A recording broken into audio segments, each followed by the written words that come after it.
Hey everyone, today I'm going to quickly go over the new loot for prop values in Ruby Sanctum and also the type of gear you should use for Halion. With Ruby Sanctum coming out only a few days before the 20% ICC buff comes out, we're mostly going to be interested in the damage pieces coming out of this raid. It's going to depend on your specific gear whether or not it makes sense to slot any of these in.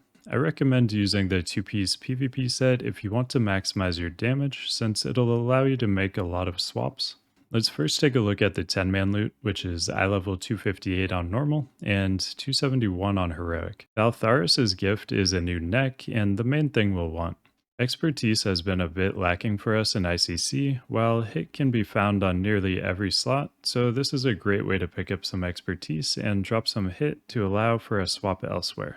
Lanathel's Chain of Flagellation is the closest pure DPS neck for us right now, but it's a little bit less DPS and a bit more damage taken per second, so Baltharis' gift is the clear winner. If you need the defense, Noose of Malachite or Bile Encrusted Medallion are still great options.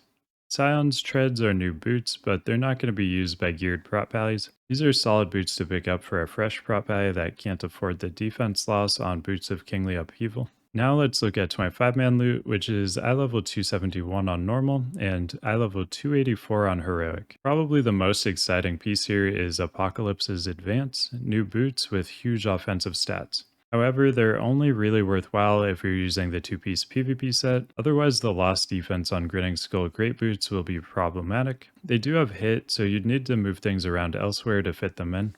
There are also a couple new trinkets. The Sharpened Twilight Scale seems quite a bit worse than Heroic Death's Choice, and a little bit worse than Heroic Whispering Fang Skull and Normal Death's Choice. So even in a GDKP, don't bother picking this up. Petrified Twilight Scale is a new armor trinket.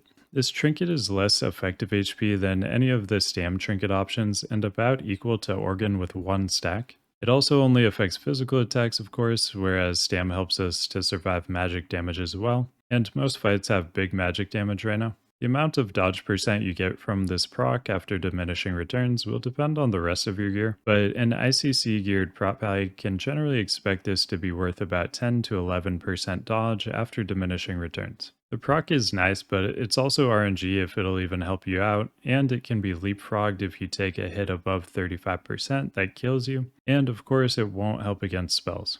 Overall, this trinket isn't as reliable as other options for survival, but it's a solid pickup for a newer prop pally who may not have a lot of trinkets yet. With the 20% ICC buff and onward, most people will be running double damage trinkets for every fight anyway, but if you do use survivability trinkets, the trinkets with Stam are just getting better and better every 2 weeks.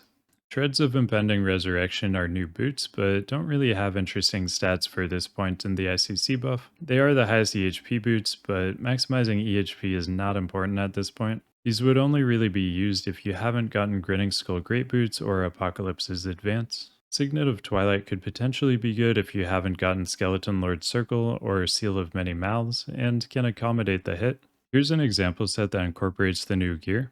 Note that you will likely need to use 2 pieces of the PvP set to gain value from slotting in the Ruby Sanctum pieces. You can find this set in the video description as well. This type of set of course won't be for everyone, gear for your specific raid, but I believe most people will be able to use sets like this for everything or almost everything once we have the 20% buff. And now here's an example set for Heroic 25 Halion. I'd go for a tankier set like this to begin with, but once you get a feel for the fight, you can adjust your gear as you see fit. The resist chants are not at all required, just a small optimization. If you are going to use resist chants, just use them for whichever type of damage you'll be taking in the final phase of the fight. Alright, good luck in Ruby Sanctum, thanks for watching, and I'll see you in the next one.